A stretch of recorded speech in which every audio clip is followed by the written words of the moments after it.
Live from JMT Studios, Gary Seisel and Adam Buckingham are the Two Jersey Kids. Hey guys, welcome back to Two Jersey Kids. This is episode 7. That's exciting. I am one of your hosts, Adam Buckingham, alongside my good friend of 10 years, grew up in Jersey together, Gary Seisel. How you doing, G-Man? Doing well, sir. What do you think? Up.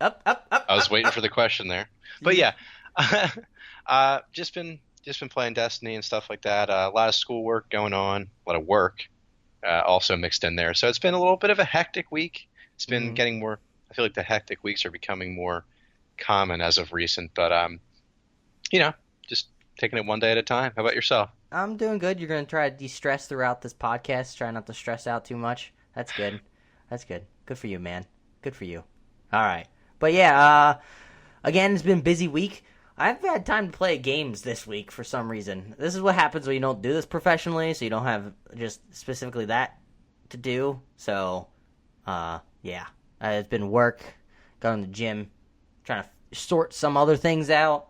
And then also, Luke Cage just came out on Netflix, and I've been trying to find time to watch that. So that has been taking a little precedent over gaming as we speak, but because the show's so good and I'm like only halfway in, don't spoil it. But you get Two Jersey Kids, just so you all know, every week, Tuesdays and Fridays. Their Tuesday episode is rather a shorter one. We just break down the games that are going to be released that week, giving you a brief summary and our opinions, our mediocre opinions per se.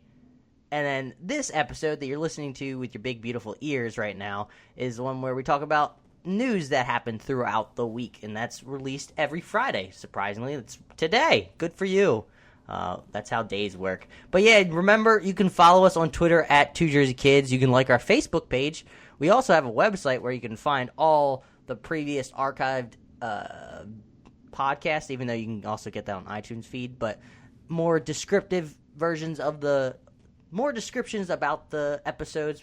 It's just twojerseykids.com. Go check it out.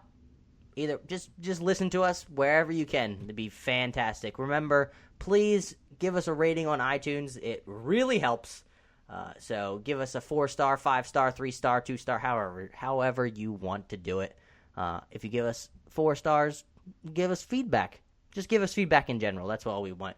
But I think, is it time to move into the topics, Gary? What do you think? Let's do this. You don't want me to just keep stringing it all out for everybody just so they start getting annoyed? That was like, why the heck is it taking you about 3 minutes to finally get into the topics? Why am I even here listening to this podcast? Oh, I feel your pain. Actually, I don't, because I can't hear the podcast right now. I'm just talking. I'm rambling right now. I made it over 3 minutes. Ha suckers! First topic of the week. Physical copies of Gears of War 4 require 11 gigabyte day one patch. This comes over at geek.com. First one there that I got. I just saw this first. Written by Matt Humphreys. Next week sees the release of the highly anticipated Gears of War on Xbox One and PC. But as it is increasingly becoming the case, it doesn't matter which version of the game you opt to buy, you're going to have to spend some time downloading gigabytes of data. And no, buying a physical copy of the game does not save you from this frustrating task. Gears of War 4 on Xbox One is a 54.6 gigabyte download. Wow, that sounds like a lot, but we'll find out even worse to come. That's going to take gamers on slower connections a long time to get it, and it may also cause a problem if their connection has a data cap. But there's a physical copy of the game being released, right? Correct? However, in order to play the launch build of the game, you're still going to need to download a day one patch, which is 11 gigabytes. That seems like a lot for a day one patch. It seems like that seems like a lot of data to add on day one for this game that's been in gestation for a while. It's obscene. Mm-hmm. I mean, it's bad enough already that you're sitting there waiting, minutes or hours if you're unlucky, like myself sometimes. You're waiting hours sometimes to just install the game. And on top of that, I kind of wonder sometimes why is it now that there's so many day one patches? I mean, I understand that they're under probably a lot of time constraints and can't necessarily complete everything on time. That's fine, but 11 gigabytes? 11 gigabytes. Once it gets through the really long tedious process of certification. I'm sure they realize that there's a lot of issues. Then they have to patch it, and that has to come through a patch because they can't take it out of cert and then send it back into certification, which is apparently a long, tedious process which was in place back in, I think, the 80s, but they have not updated it for digital standards today. So it's just insane that 11 gigabytes. It's rough for, like it was saying in the article, that for people with slower connections that don't have access to the high-speed internet connections. Or if you have a data cap and you can't go past a certain amount, what are you going to do? Wait the next day and then download the rest? That's just frustrating for people that want to get it on day one. That's why Digital Future still has some hiccups to get through. People need to be able to have the correct Wi-Fi to be able to download the massiveness that is video games nowadays, because there's a lot of data just going on the screen. Yeah. Speaking of massive games, apparently people are not taking shots, but they're trying to be the next No Man's Sky, but I guess better. I don't know. Expand your universe with Neil deGrasse Tyson's new video game. Yes, Neil deGrasse Tyson, the famous astrophysicist on Cosmos. Good show. Need to finish it, but watch it. John Gadowski? Sure. Gadowski? Over at Digital Trends, right? Astrophysicist Neil deGrasse Tyson is entering the video game business. His new game, Neil deGrasse Tyson Presents Space Odyssey, is an educational title developed to encourage players to explore space and science. Although in early development, it's being designed as a building game. Space Odyssey asks players to create their own galaxies. While there are elements of Minecraft and Civilization baked into the experience, Mark Murphy, co-creator and developer of the game from Whatnot Entertainment, said it's something unique. Murphy said that the gameplay mirrors our universe, which is growing every day, inch by inch, minute by minute. The game allows players to build and grow solar systems, even galaxies. Players can also explore galaxies created by other players, including prominent scientists and fictional world builders like Tyson, Bill Nye, George Railroad Martin, Neil Gaiman, and Peter Beagle. By succeeding in science and exploration-based challenges, players who transport themselves in spacecraft they design will obtain valuable assets, gadgets, minerals, knowledge, and tools to enhance the colonization. It's a rather long article, so I implore you all to read it. It's interesting what they're trying to accomplish in it. Like, main topics, there's going to be real physics, virtual universe. Tyson's apparently is having a large role in it, too. So just go through it. It's apparently going to be also, you're learning somehow throughout it. I don't remember because there's a lot of information that I remember reading earlier in the week. So go check it out. It's a fascinating read. Thoughts, Gary? Ironically, this was actually one of the articles I was looking at earlier on in the week. I was like, maybe I should include this in the news portion. But because I knew you were a huge fan of Neil deGrasse Tyson. Yeah. So it's kind of funny that it still ended up on here. Through you. Great minds. Indeed. But, the game looks really cool, though. I hope to God it works out better than No Man's Sky. Let's not even talk. Well, we'll get into that later on. Yeah, it's been a shit show with No Man's Sky lately. It's been I don't know what's going on. Why? Well, we'll get into that. Call of Duty Infinite Warfare and Modern Warfare Remastered will be a combined 130 gigabyte install. That's insane. That's that title right off the bat. Gary's hitting his forehead. He's already pissed. Joe Scribbles at IGN writes, those buying the Legacy Edition of Call of Duty Infinite Warfare, the one that also contains Modern Warfare Remastered, will want to start clearing some hard drive space. It looks like the combined download size of both games will be 130 gigabytes minimum. After a French retailer released empty game boxes to pre-orders, Charlie Intia reports that the PS4 editions of the games include the notice of having 130 gigabytes. Giving it with those early access to Modern Warfare Remastered or having to set aside 40 gigabytes right now, seems that Infinite Warfare is the primary concern here, seemingly taking up 90 gigabytes alone. Just throwing this out there right off the bat, that's a lot of storage space. That's like if you only have a 500 gigabyte console, that's taking up over a fifth. Fifth! That's insane! It's driving me crazy because when you buy like a 500 gigabyte console and you're like, oh man, I'm set for a while. And then you realize pretty quickly, oh, wait a minute. Nah. Yeah, I've had to delete so many games off my hard drive that I would never usually do. Like, Yeah. would never usually delete. Mm-hmm. And it's like 130 when you do a hard gigs. in console, when you do a hard release, it's always hard to get back to that game because you don't realize it's on your main bar, and you go to your library, and you have to re-download it, so you have to build up the, like, oh, should I re-download this? I don't know how long this is going to take. But, like, honestly, the 130 gigabyte is, for me, personally, pushing me off of not getting it. That just seems just massive.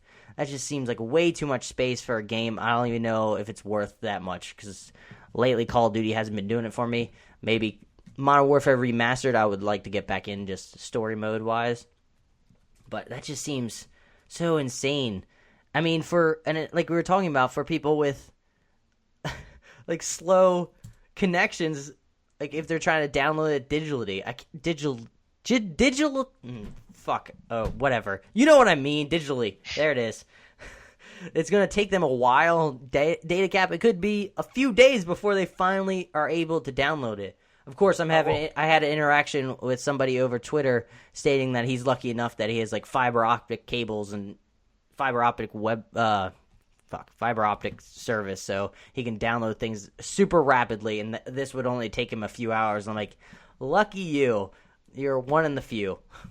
Well, I mean, I'll tell you right now, I don't have 130 gigabytes open. There's not a chance. And honestly, I'm not.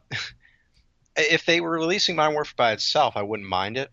But the fact that I have to also buy Call of Duty Infinite Warfare, and then it also takes up 130 gigabytes of my space, I'll pass on that for a while. And I don't know if it's still true with PS4, because I don't remember, because it hasn't been an issue yet with the 500 gigabytes, because I start deleting some games when I realize I haven't played them in a while and I've already beaten them. But is it still the case where you have to have double the amount of space to be able to download something? I feel like it used to be like that for PS3. I don't know if it's still for PS4, but I feel like it is. I don't know. I've had some times where it's like a 10 gigabyte download, but for some reason, even if I have 10 gigabytes, just for example, it won't allow me to actually download and install. It might be a bug. Maybe it was some sort of bug with the game I was doing it with, but I remember it does seem it was like that for PS3. I remember specifically you needed double or close to double to be able to download a game. I'm not entirely sure why. Tweet at me at 2JerseyKids and let me know what the complicated reasoning behind it is, or why it was that way or still is. Because I know my one friend still have an issue. He's trying to download, I forget what it was, like either GTA or The Witcher. But he had it said it was only 36 gigabytes, and he had like I think 10 over it, and he still couldn't download it. So I mentioned it to him, and I think he deleted more, and he was able to finally download it. So maybe that's still a thing. Please tweet me at 2JerseyKids, or tweet us at 2JerseyKids to let me know why that's a thing. I'm curious. Moving on, Ukulele to get boxed release. Joe Scrabbles again. Do you have plans for a box release? Today we can confirm that the answer is yes. So reads the latest updates from Playtonic's game site, officially turning Kickstarter Smash from a digital game into a multimedia concern. While Playtonics doesn't have full details on what the physical version will include, it does confirm that Kickstarter backers will be able to upgrade their pledge to get a boxed copy. Recently, Playtonic also announced that a fellow digital to physical indie star, Shovel Knight, will be making a guest appearance in the game. After a delay, the game will now be released in Q1 of 2017 on PS4, Xbox One, Wii U, and PC. If you don't know, Gary, this is the spiritual successor to Banjo-Kazooie. All the people from Rare are now teaming up they did a Kickstarter, and it kind of looks. It has the Banjo-Kazooie vibe. I think it's like a lizard and a lizard and a wombat or a fox-looking thing, bat type with a big red nose. Yeah, it definitely has the Banjo vibe to it. So I know a lot of people, a lot of Paul, for instance, old friend from Jersey, he loves Banjo-Kazooie. So I'm sure there's plenty of people that just adore Banjo-Kazooie. It was like one of the last of like the a 3D platform collectathon type games. Is it kind of like a Spyro sort of game? I guess, yeah. Like, or Jack Yeah. and Dexter type. Jack and Daxter. Those games. Jack and Daxter, fun fact. Naughty Dog created that. Who knew? Oh, well, I did for a while, but some people may not know that, it's... They're now making The Last of Us and Uncharted, which is pretty sick. Okay, moving on. Sony releases 80 title lineup for PSVR games and app. Half will be ready at launch, with most of others available by Q4 of 2016. David Lum writes over at Engadget. When we got our hands on PSVR, we confirmed two things. One, that the handset and PS4 hardware won't match the performance of the higher-end PC and Oculus Rift or HTC Vive. And two, that's balanced by all the content Sony has lined up. While incomplete lists of the system's upcoming games and apps have been compiled before, Sony has released a full lineup of nearly 80 titles available at or soon after its launch. The list is split almost evenly between availability on opening day and Q4 of 2016, with the former including big releases we knew were coming, like Batman Arkham VR, Eve Valkyrie, Riggs, and Sony's vignette sampler PlayStation VR Worlds. Games coming out by the holiday season include Motor Racer 4, Psychonauts in the Rhombus of Ruin, and the free Star Wars Battlefront Rogue One X-Wing VR mission. A few have been pushed back to first quarter of next year, like Gollum and Misk-esque's Zing the Land Beyond. There's even a few non-games like the Ethan Hawke interactive narrative Invasion, but those are only a handful of the entire list. So I'm sure you can go find it online somewhere. But speaking of PSVR, apparently a lot of reviewers have now gotten their hands on it, Gary. Have you seen that? I do now. You on do our now? Google Docs here. Yeah. So I compiled tweets from certain people. There's been mixed reactions. So first one, Colin Moriarty, kind of funny games. He writes, PSVR is a remarkable first step for Sony/PlayStation. I really believe in this technology. Will the market take to it? Who the hell knows? Chris Sulip-Trupp, he's over at Rolling Stone's Gixel. I reviewed PlayStation VR for Sony. It's not the best system, but it's the most convenient. Dan Riker at Giant Bomb writes, just spent 6 hours watching and playing PSVR games. I don't think any VR set is worth buying right now, but PSVR seems like the worst. So that's another extreme. Alex Navarro, I've heard roughly as many stories of people having constant PSVR tracking / jittering issues as I have people with no issues. Not great. And then there's been reviews that I've been reading over, like the 80 Robinson at The Verge. Just breaks it down. The good stuff, it's comfortable, accessible, and affordable. Some good low-key launch titles. There's also the bad stuff is substandard motion controls like the PlayStation Move. They shoehorn that in. Piecemeal system can be confusing, needs more risky, ambitious VR experiences. And lastly, I've written down Kirk Hamilton at Kotaku writes, PlayStation VR is inferior to the competition in several significant ways. It's also less expensive and easier to use, and for all its flaws, it still managed to communicate the goofy, surreal joy of modern virtual reality. The time will tell if that makes it good enough. So there's a wide range of how people are feeling about PlayStation VR. It's, from what I'm hearing, it's definitely the access point to VR because it's a lot cheaper than, say, HTC Vive or the Oculus. However, remember what I just said. There's some issues with motion controls. But it's exciting that this is a completely new way to play video games. And VR, I feel like it could be the next step. I don't know. I don't believe that I don't believe in 10, 15, 20 years from now we'll only be playing VR games. I still feel like sitting on the couch with a controller and a TV is still the way to go because I feel like having that headset just sitting on your forehead and you're looking around, I feel like that has to be – actually I remember hearing people talking about it.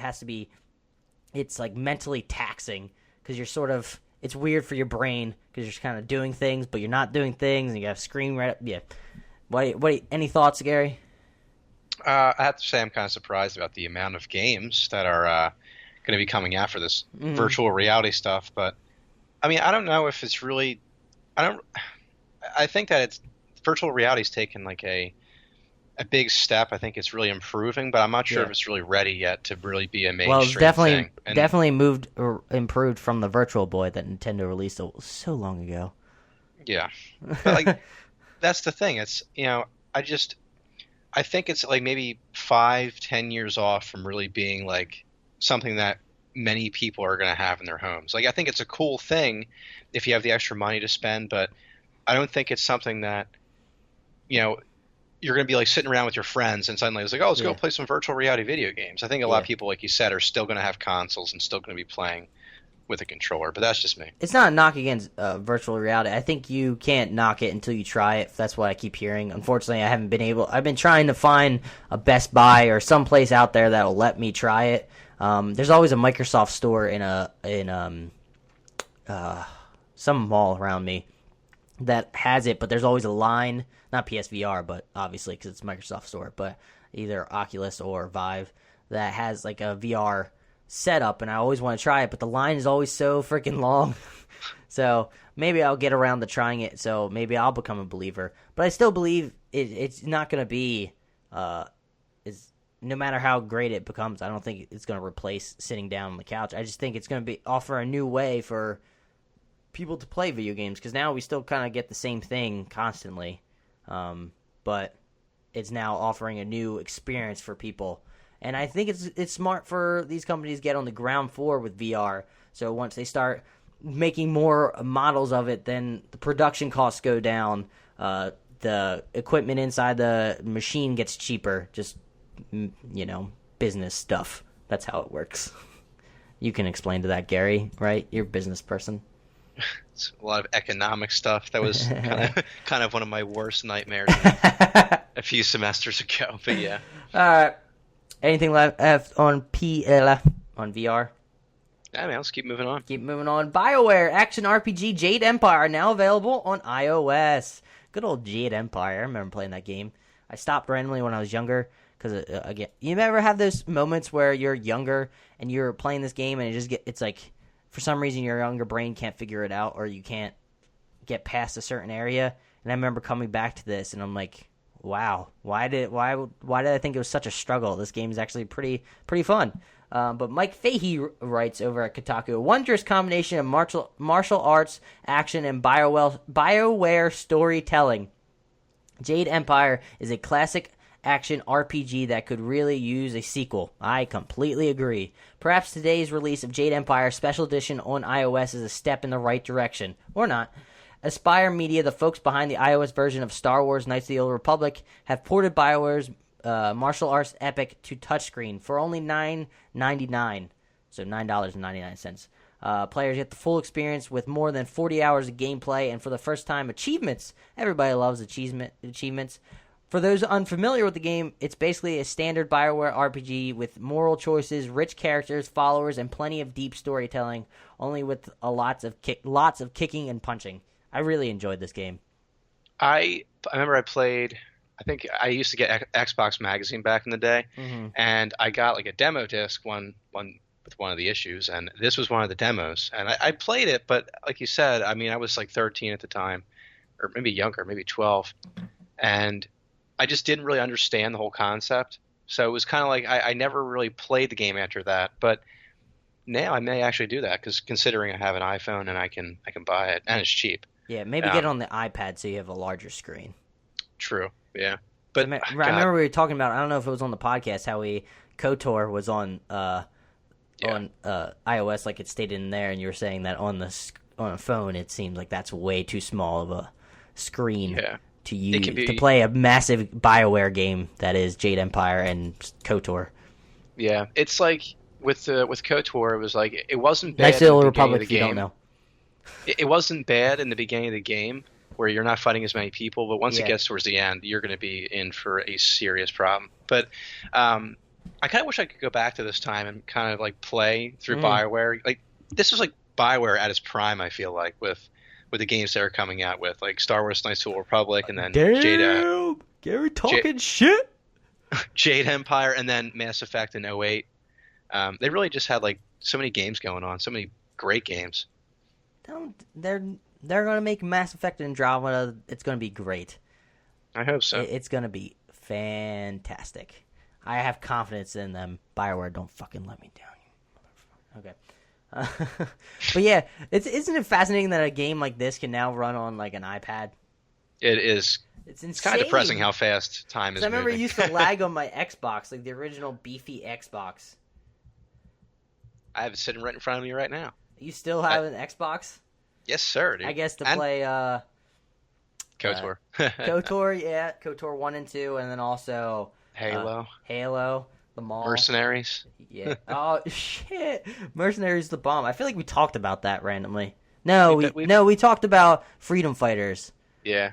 Mercenary. That was like GTA before we were old enough to get GTA. It's so true. But yeah, what a great game. Oh, that reminds me. I remember the worst gaming decision of my life. Do you know this, Gary? Did I ever tell you this? I don't know. Maybe. I remember I was at a store, and some way, somehow, I was able to convince, because I was like younger at the time, I don't know, maybe early teens, if that. I was able to convince my mom to like purchase me maybe a mature game. So we were at the store, and I had one chance. She's like, all right, you can pick one. And I went over the section. I had two choices. I could choose one. I had State of Emergency. Ooh. And GTA 3. You want to know which one I picked? Being a dumb kid? State of Emergency. But not going to lie, I loved the shit out of that game anyway. It was so stupid, but I loved it. I remember playing that game. You literally just ran around a mall and started shooting random like gangsters. It made no sense. You had a time trial and everything. I had no idea what I was doing. But yet I loved every second of it because it was my first mature game, and I did not know better. Do you have like bad gaming decisions? Let me think. Oh yeah, okay, I can think of one right off the top of my head. I bought Alpha Protocol. I guess about 8 years ago now, or maybe not 8 years ago, maybe like 6. I don't know. But it was my birthday, and I had some money to spend, so I bought a few games, and Alpha Protocol being one of them. And the game was actually kind of fun. Mm-hmm. It was made by Obsidian, and the game was actually kind of fun. I mean, through most of it. But you got to a point where you're fighting this boss, where basically, if you don't have the right character build and the right weapons, you're screwed. Yeah, you have to have like the right mix of things, or else you're completely screwed. So of course I didn't have that.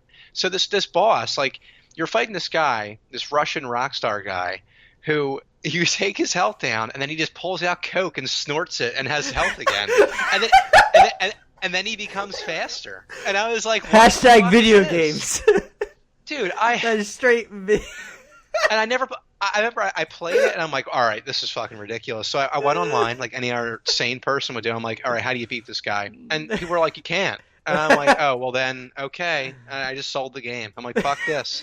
Fuck this shit, I'm out. Fuck this shit, I'm out. Yeah, so that was really, really disappointing. Yeah, I can imagine. But that's not... You enjoyed the game up to that point, right? So it wasn't... Yeah. I mean, I guess... Looking back, it was a poor decision on my part, but me not knowing at the time what GTA was, I enjoyed the shit out of State of Emergency. And apparently, I looked it up because I was curious what the developer was. It's like VIS or VIS Entertainment. Apparently, reviews, IGN gave it an 8.5, so I guess I didn't make a horrible decision. Who knew? All right, moving on. Well, that tangent. Beyond Good and Evil 2 is in development. Ubisoft finally confirms, Lega Frank over at Polygon writes, more than 8 years after first being teased to fans and then more recently a series of additional teases, Ubisoft and lead designer Michel Ansel have confirmed by name that Beyond Good and Evil 2 is now in development. A post on the Originals Games Facebook page revealed this morning that Ubisoft Montpellier is at work with Ansel on the project, putting an end to ambiguous hints about the developer's current collaboration with Ubisoft. Beyond the confirmation itself, there are no new details about Beyond Good and Evil 2. Attached, well, they have a picture of the the concept art that they put up there. Now I'm just curious because I always heard like good things, like Beyond Good and Evil, just randomly about how people enjoyed it. So me being me, I was like, since no one wants to tweet me at 2JerseyKids or tweet the podcast and respond, I just put up Facebook or up in the forum, on one of the random forums, like, why do people love this? I did get some pushback saying, why do they get salty that some people ask the question, like, why do you love a game? They associate it with, like, asking the question, why do you love Red? I'm like, well, that makes no fucking sense. Why would anyone ask, why do you love Red? But I got some good answers. This one guy wrote back, he said that, I say very few people love that game. And if you got the impression that was some massively popular thing, even with a niche audience at the time, then I say that it's just because this saga of its supposed sequel, and whether or not it was happening, have been going on for so long that people have just automatically grouped it together with the rest of the long-time no-shows like Shenmue 3 and the like. From what I remember, it was reasonably hyped before its release. Mostly focused on emotion in its storytelling, I want to say, but not 100% sure. Only to come out to mediocre reviews and low sales. I didn't pick it up myself right away, but played it reasonably close to original release. Low points that I can recall were simple puzzles in short and linear dungeons, shallow combat, and annoying stealth sections. The high points were the varied and charming look of all the characters and their dialogue. Collecting pictures of the things was fun, and backing track to a racing minigame was quirky and weird, and I want to say that your hovercraft controlled well to make those sections and minigames enjoyable. The game got a whole spiritualism, and the world is a melting pot of different cultures and people of different races and walks of life in a near-future setting, and also there are humanoid animal angle going on too, which is cool. It's a cool game. It sounds like it's one of those games that just it didn't do so well, but it had that niche following that just like kept pushing it. It kind of like Mirror Edge, where now EA just released the Mirror Edge Catalyst, but again, surprise, surprise, because it's just a niche following, it didn't do so hot. But yeah, I got a lot of mentions that you also take cute pictures of animals that I did not know. I'm like, I'm sold right there, then and there. But, yeah. There's also, I'm just going to keep moving on. You have no comments on this. You don't know what this game is. Fun little tangent, though. I had on Twitter, I was going off this comment. Somebody wrote, let me get to the top. My freaking laptop's going slow. I'm sorry, guys. Don't hate me. Somebody commented, Nikita Loganoff. I hope I said your name right. I don't even know if that's your actual name. That's just your Twitter name. Who knows? Thanks for interacting with me, by the way. It was a long conversation. But does anyone buy games from Ubisoft after The Division? I made sure to mention, well, South Park dropped, so hell yeah, I will. So he says South Park is a good argument, but because they didn't mess up, he cursed. Well, why did I say messed up instead of fucked up? I curse all the time on this podcast, but when it's somebody else, I know. Fucked up. Still going to wait a week or two after release. I always say it's always a good idea to wait release. He's still going to wait a release, but I said I trust the South Park creators to take care of their property and not release garbage. He just saying he had, with all the issues that Division had and them not fixing all the concerns, that he sort of got scarred when it came to Ubisoft. Yeah, keep going. You say something. Oh, yeah. No, like, not to mention, I mean, even with The Division, not to mention that, what is it? They had some piss poor Assassin's Creed games they've been peddling out for the past 5 years or so. So I can see where how he's wary of the company now. Yeah. Here's the tweet that made me laugh. He said, "We come back to Destiny after realizing how bad Division is, but it left a mark. So, Ubisoft, you left a scar on this poor man and his friends." Again, Nikita, I hope I'm saying that right. Nikki? Nikita, that's right. Yeah, sure. Sorry if I pronounced it wrong. But thank you for interacting with me. I like interacting with people on Twitter, because most people are awesome. You get the random douches that just, like, want to when you're in a forum trying to ask a legitimate question and say, why do I hate these questions? It's like asking, why do you like red? Or why do you use tool? Like, what the fuck does that even mean? Shut the hell up. Go sit back down, you piece of shit. Moving on! Damn. No Man's Sky subreddit is a dumpster fire. I just got fired up, and now I can't read. Monica Reese over at the Daily Dot writes, this is the first Daily Dot article I've had. I just found it. It was the first one that I saw because I know there were so many articles on it. But, switch it up. Instead of going the generic like GameSpot, IGN, Polygon, Kotaku, switch it up. Give other people a shout-out. G? I feel you. All right. Has anything... Power to the... Go. I want you to say it. Power to the little people. Power to the little people, indeed. Has anything gone according to plan for No Man's Sky? The highly anticipated space exploration game was met with tepid at best reviews upon its release in August, and since then it has been relentlessly skewered for failing to meet expectations. First, the disappointment led many players to seek full refunds for the title. Again, if you play 70 hours of the fucking game and you ask for a refund, that's called stealing. Citing false advertisement on part of the developer Hello Games. Granted, I give you that. There was a lot of things that aren't in the game. The would-be indie darling is now under investigation for the same thing. So, somebody's in hot water. Then the game's official Twitter account ghosted in the face of relentless barrage of, oh god, my laptop is freaking out, and did that stupid, scroll down thing where it, you didn't actually scroll down, or you were trying to scroll down a tiny bit, and it just, jumps down.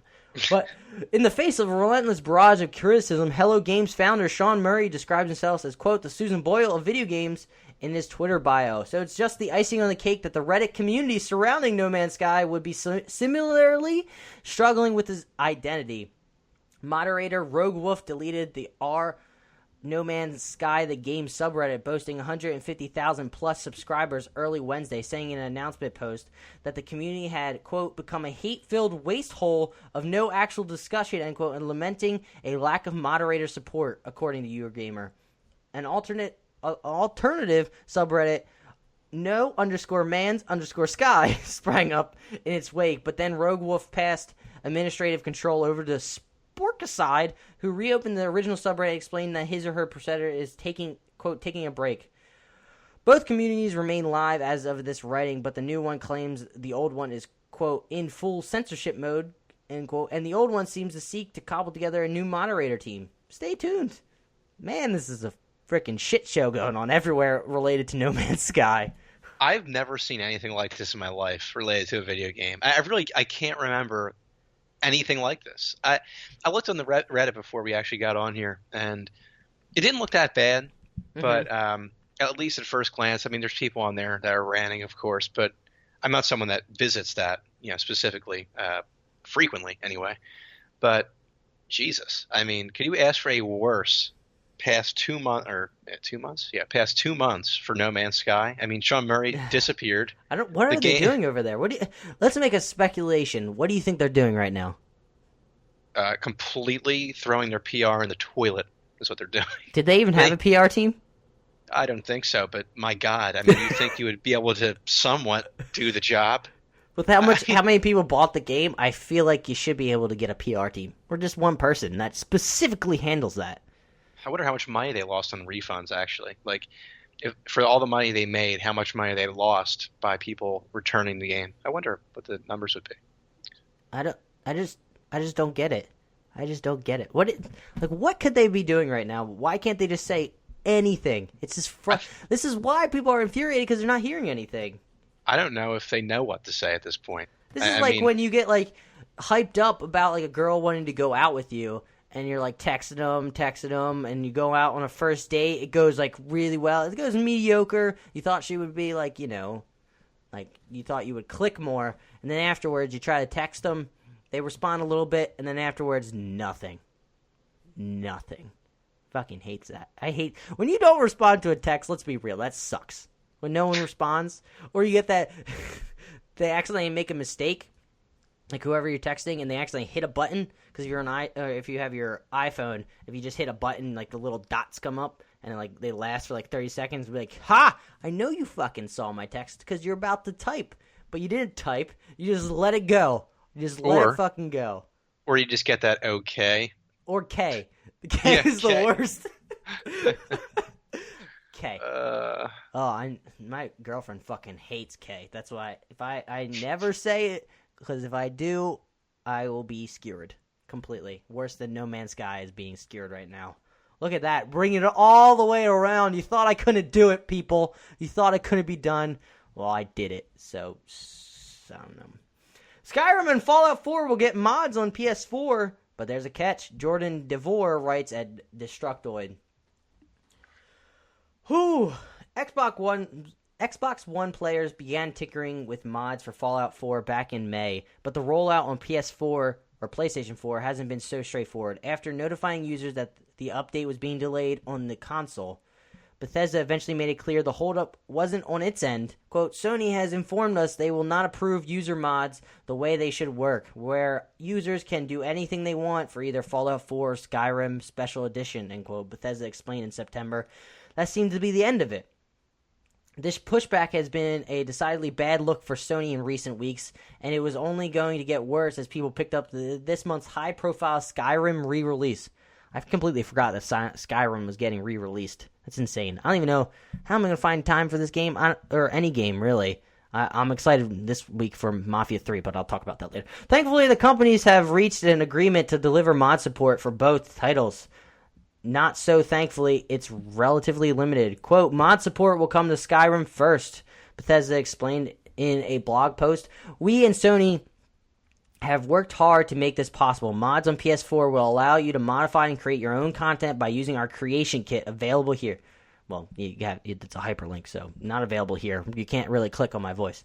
You will not be able to upload external assets with your PlayStation 4 mods, but you will be able to use any assets that come with the game, as most mods do, by creating a Bethesda.net account. You'll be able to browse and try mods right from within the game, end quote. I will readily admit that this development is far better than nothing, especially considering that that's where my expectations were at until now. The current plan for Skyrim Special Edition is to handle mods and on PS4, PlayStation 4 Pro to support native 4K. Those features will be included at launch on October 28th. Though, as a reminder, the PS4 Pro won't release until November 10th. You can then go check out a gallery of additional mod support. So, Sony finally figured out a way to get mods onto Skyrim and hopefully Fallout 4 soon, because they're probably eating a shit sandwich.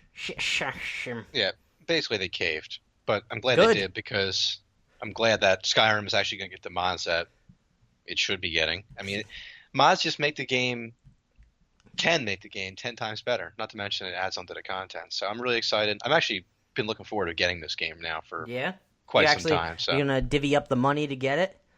For Skyrim Remastered? Yeah. Absolutely. So what are the I'm going to hold that question off. Continue with your talk? No, keep moving. Keep going. No, go. What were you saying? What were you saying? Say it, Gary! I really wasn't saying much. You're saying about you getting it and about them caving.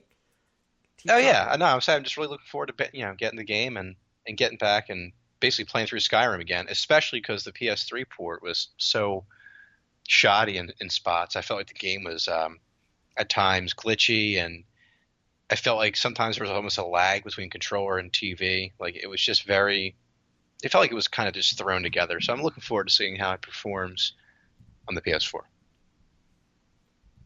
And that is all I got to say about that. I gave him the try to extend it out because I wanted to search something not related to this. But, I'm finally glad that I wonder if there was enough pushback from people just being outraged with the firestorm that Sony was having after that god-awful PS4 Pro conference. That was just 45 minutes of pure hell. That's what that was. I don't even know or an hour. It was just hell. That's all I know. It felt like... Not to mention the PSN outages. Oh, that's true. But, yeah, Sony was having a rough week, and then Bethesda came out basically just, giving them a nice haymaker, trying to knock them down. Not purposely, but just saying, like, hey, we're trying to do this, but it's all on their end, so don't bitch at us. Yell at them to get it done. So at least they finally, used their engineers and figured out a way to properly get these mods on there, because that's how the engineers are supposed to work. They're supposed to solve the problems that are affecting the PlayStation community. Like being able to fucking change our name. God damn, I really wish I could change my name. I'm waiting for that feature for 10 years. 10 years. I feel like it has to be something like it's like everything is physically attached to that name, and changing it would just devastate everything. Because that's like the insane thing that I see is like people get like they had their name for a while, and it's like a raunchy or like I guess bad name, quote unquote. But like Sony didn't catch them, and then finally like years down the road they finally caught them and just banned the name. So then they had to start all over, and like all their trophies gone. Joke's all on them. Progress gone. But like that's not fair for them when it was like a stupid name that they created when they were younger. Yeah, but at the same time, it's like you shouldn't be having the name, and you're lucky you got this far. But, like, Why do you? Stupid shit you made when you were younger. You can't put that on yourself now. Like when you get older. Like okay, so as a say company, if you don't care. So say for your sake, would you not be pissed if like your young self was stupid enough, like for example, put your name as Ballsack 023 or some bullshit like that? I know you're not that dumb. That's the first thing that came off on the top of my head. All right, so I mean. And you got, I'd be annoyed if I lost my account, but at the same time, Sony doesn't give a damn. They'll delete. They'll be like, all right. I know they don't give name. a damn, but weren't you upset and like, don't you think as a company that's that large, they should be able and have the manpower, man/woman power, to figure out a fucking solution? It'd be nice. I would love that. Just save all the trophy progression. That's it, and then scrap PSN. Just build it back from the ground up. Because Xbox, let's be real, Xbox Live is just better. I remember reading an article. We were talking about what episode? A few episodes back, the article study that came out saying that Xbox Live was more reliable than PSN, except for matchmaking. Not that really matters too much. And it wasn't even that far off for PSN, which is insane. It's insane. And the PS outages, fuck that shit. I ain't having that shit. Sorry. And the increased prices at that. Oh yeah, the $10 per year. It's not a huge deal, but But it aggravates people when they lose their service, and then it's like, oh yeah, $10 more, please, in addition to what you're already paying. It's like, oh, really? What am I getting with this extra money I'm paying? Oh, my goodness. Nothing. Nothing at all. Give me a sec. Ad block is there's some websites sometimes they don't like ad block. I forget that I have it on. But yeah, Gears of War movie is official. Eric Kane writes over at Forbes. Oh, fancy. We got a Forbes article. Microsoft and Universal Pictures are partnering to adapt a long-running Xbox franchise into a movie. The Coalition studio chief Rod Ferguson announced today during a live broadcast for Gears of War 4. Scott Stuber and Dylan Clark, who head up Bluegrass Films, a Universal-based studio, are producing. So, Scott Stuber apparently worked on Ted and Central Intelligence, and Dylan Clark worked on Planet of the Apes and Oblivion. There's literally nothing else to know about the film. No writer, director, or talent have been announced. But Gears of War movie is coming. Another one that's in the works. Will it ever get there to, release? I don't know. But I honestly feel like Gears of War is... That setting, has such a horror suspense vibe with the locusts. You don't know when they're going to pop out, and the first Gears game especially, that the campaign was just surprisingly creepy. Going back and playing the Ultimate Edition, I forgot how Gears of War 2 and 3, I feel like it lost this horror suspense to it more so. I mean, it's still a little bit suspenseful, but I felt like Gears 1 really they really touched into that suspense horror vibe. I keep saying suspense and horror. That's buzzwords galore. I'm running for president now. Let's not get into that shit. But especially Gears 1 with all the Coalition, the COG squad, essentially all the humans are like in little hovels. You got creepy ass birds at night flying around eating you up. The krill. Like if you go out in the dark, you get destroyed. You got these fucking crazy ass beefy bug looking creature, not bugs, but beefy mole looking creatures popping out from the freaking ground with guns with chainsaws on. It's like that's like a perfect like horror film. Well, I was going to say, maybe part of the reason I had really never played through the Gears of War games. I've played, a few, maybe an hour of game time. Hey but guys, if you support us enough, maybe we'll get to the point where me and Gary can do a playthrough of Gears of War, so Gary can finally understand why Gears is good. But I will say this: I was going to say maybe the reason why the first Gears of War was so suspenseful and horrific, so to speak, is because it was your first time playing through it. No, I just made the point that I played through it again, the Ultimate Edition that came on Xbox One, and it had that creepy vibe. Yeah. Or are you just saying possible. That it just reminded me of when I was younger? Yeah, I mean, yeah, sort of like that. Because maybe like Gears 2 and Gears 3, you already had been there before. You're doing it again. It kind of just like just going back to the grind. Yeah, back to the war setting. Yeah, but like I said, I can't speak for the game that much because I didn't actually play. Play through it again. It's a good game. Gears 1, I adore Gears 1. I put so much time into the multiplayer. That was like one of the other. It's like the one random game besides like Halo 3 on 360 where I put so much time online. I remember, and I crush it. I remember you playing with a couple. I don't know, Paul and John maybe, and I remember I was the only guy. I was the only guy that didn't play because I didn't have online back then. And I remember watching you guys play, and you guys were just like so locked in. And I'm like, what am I doing here? Like, why am I even here? Like, why am I here? I'm just floundering right now. I don't know what's going on. I'm like playing like something. I don't even know what I was doing at the time, but I was over your house watching you play, and I was probably playing like NHL or something. That game, it took a lot of focus. Of focus. It was very tactical for sure. Yeah. But that was like the one game where it's like, when you're down like 4-1, it didn't feel like insurmountable because you could always come back. Because I remember specifically, I forget what the map was called, but it was like it was like a train station with like 2 metric chains and like a turret on the top and then a torque bow down below. But I remember I was down I was the last person. I think it was like in the last round to win. And being young, your young self, you get hyped over stupid things. So I was like hyped for this, like I wanted to win. So it was like down 3-1, and somehow I fucking like pulled that shit out. I don't know. I just like whipped it out of my ass apparently because just used that shotgun, baby. Shotgun Gears 1 was where it's at. That thing, you could destroy people from a mile away.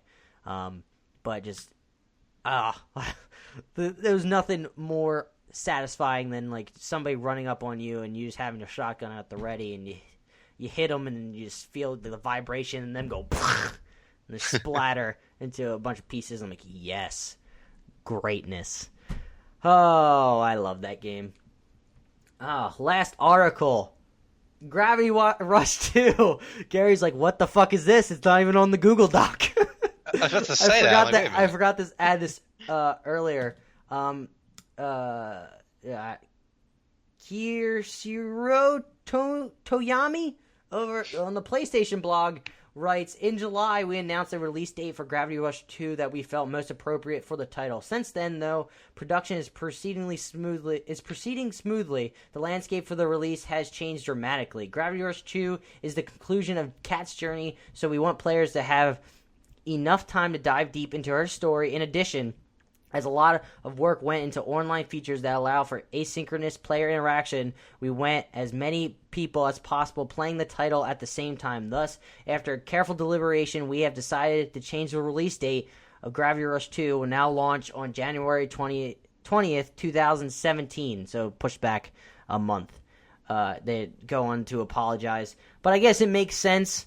I think it sounds like the game's ready, but there's just so many things getting pushed back into their area, and especially since Gravity Rush 2, even though it's a PlayStation exclusive, it's not a very known game, especially because the first one came out on Vita. Actually, I played it on Vita. Great, I really enjoyed the game. It was a very solid game.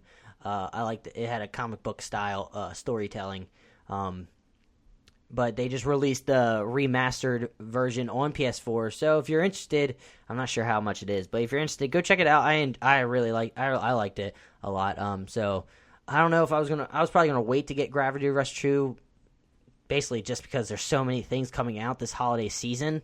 So I'll just wait to get it. So I think it makes sense to push it back into a time when there's less things releasing at that time. Even though now that things are getting pushed back constantly into Q1, I feel like now holiday season just keeps moving back for video games. First started in September. Now it's slowly getting pushed back to starting in like November. So, yeah. You probably have no comments on Gravity Rush because you never played it. Yeah, Fucking only playing Destiny bastard over here. It's first of all, released on PS Vita for one. Yeah. So that's part of the reason why I never played. Missed out on that great console because they're supporting it so much. So much support. That's what a nerve-wracking thing about PSVR. Sorry if you're hearing clicking. I sometimes get antsy and start playing with things with my hands. Playing with things that sound. I'm playing with a cap. But that was the one thing that was nerve-wracking. Not nerve-wracking, but I was nervous for PSVR. With everything that Sony did with PS Vita and PS Move, it started they decided to release it, but they didn't have a plan for it afterwards, and they never gave any of it support in the games that were required for it. Like PS Move died out rather rapidly, and PS Vita, thankfully, it has a niche fan base because there's people that love the game. It has a high attach rate because people there love playing games there. It's a lot of indie games come there, and it's great handheld to play those indie games that can run on Vita. So all you indie developers, bring it to Vita. People love it. Trust me. You'll sell a good amount, I think. But yeah.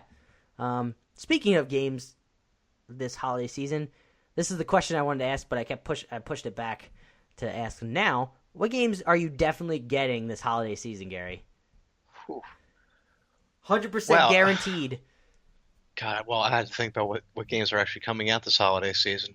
You have Battlefield 1 for you. That's true. Guarantee that. Battlefield, yeah, would be one. It sounds like Skyrim. Skyrim, I guess it's sort of. I mean, it's coming out this month, so I'm not sure if it's really holiday, but yeah, definitely. This is the holiday Skyrim season. Remastered. I really want to play through that game again. And Battlefield 1, that's a game I want to buy. I feel like they could be a lot of fun with friends. What else is there? That might be it for now. That's it? That's all you got? Yeah, well, I wasn't expecting this question on the fly. I keep on your toes, man. Come on. Yeah. You're going to be a co-host with me? You got to be on your toes. Okay, go. If I had a computer. You're not excited for Sonic Boom that came out? Yeah, no. But if I had a nice computer, I would probably buy Civilization. That's I just saw that. You're not going to get Batman Return to Arkham because you're talking about you wanting to get those games? There's so many games. It's not at the top of my list. Yeah, like you said, there's so many different games that I want to buy, and then it's just tough to fit them all in. But yeah, I think Battlefield 1, Skyrim, and the hell was it? Civilization could be at the top three for me. Guaranteed. Mafia, because I'm getting it this Friday already. And Mafia, yeah. For sure. I'm thinking about getting Watch Dogs 2, because from what I'm seeing, it's really good. I'm looking at this list now, and it's just so many games coming that I'm like, how am I... there's some games that are interesting, but I don't think I'm ever going to get around to them until summer of next year. Because Horizon is now coming in February, which is going to be an awesome game that I'm going to get. And the final game, it's not really a game, I guess. It's apparently releasing sometime in November. The Nintendo NS Mini. Have you seen that, Gary? I have not. No, it's it's going to be like a mini tiny NES. Oh wait, yeah, and it has all the games loaded into it. Yeah, for only $60. I'm like, hell yeah, I'm getting that. There's no way. That's so worth it. It's so worth it. I am 100% getting that. So they're my 3 games that I'm getting. So what are you doing for the rest of the week, Gary? well. Did you want to talk about a certain game, or leave that up until next week sometime? Leave that till later. Okay. Destiny can wait. It can always wait.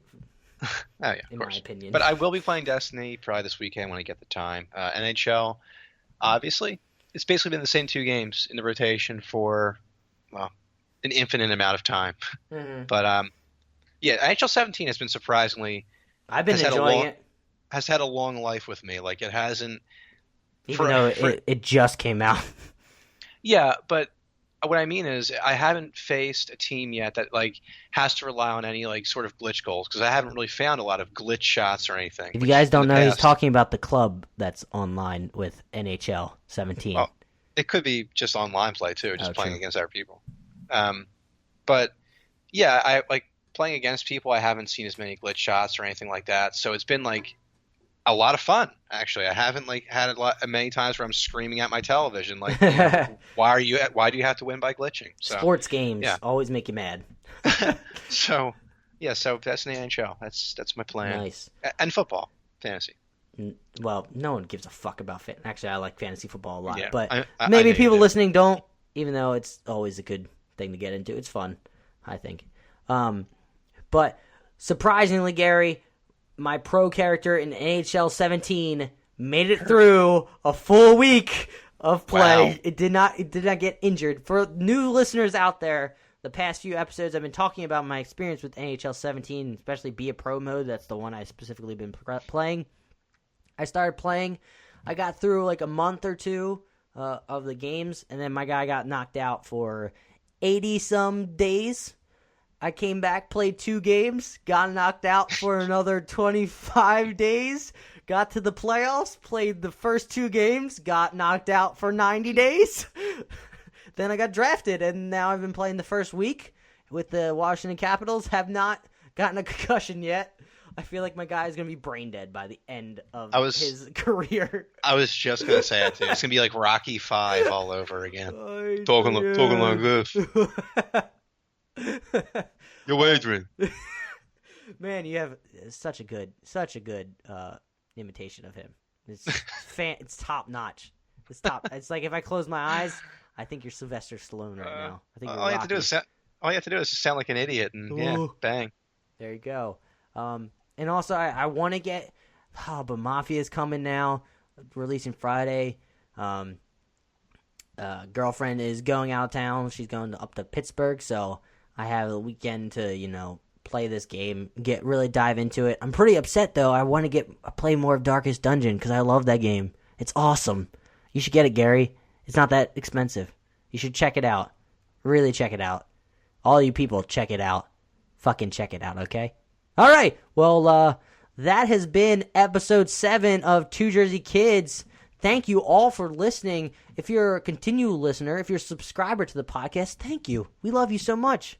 Please make sure to tweet us questions at Two Jersey Kids on Twitter, or you can go to our website, twojerseykids.com, and there's the questions for the show, and it'll come right to our email, and then we'll have it. So you can write longer questions if you really want us to talk about some things, or if you don't want to hear us talk about certain things, we'll just ramble to fill up the time, and get you mad. I spent 3 hours or 3 minutes earlier in the episode talking about fucking nothing. But, you could save yourself. You could do it by asking questions. We can fill time that way. Answer the questions you want to hear us answer. But if you're a new listener, please subscribe if you like it. I don't want to force you into anything. I obviously can't because I can't reach through the earbuds and push the subscribe button for you. But if you do like the podcast, please rate us on iTunes. Please give us 5 stars or 4 stars or whatever you deem worthy. It helps us in our standings with iTunes. So thank you again. Thanks all the new listeners and the continual listeners. We love you all. Anything left to say to the kiddies, Gary? I think you summed it up. Love y'all. Catch you next week. All right. Bye.